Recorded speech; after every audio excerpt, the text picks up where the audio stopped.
हे बघा air ब्लोअरमधून bottle जाते. बॉटल केल्यानंतर इथून फील होते. 1 लिटरची सेटिंग लावलेली आहे. फील होते. फील झाल्यानंतर इथं कॅपिंग होते. हा बघा यांचा पूर्ण प्लांट.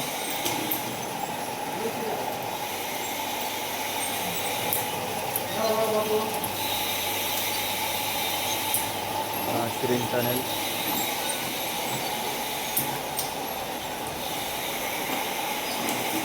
RO system. हा ऑटो बॅकवॉश SS चा 1000 लिटरचा RO आहे. ही टाकी आहे. त्यानंतर हे मायक्रो मेम्ब्रेन आहे 2. UVची लाईन आहे. हे बघा इथे UVची लाईन. हे बघा इथे दिलं आहे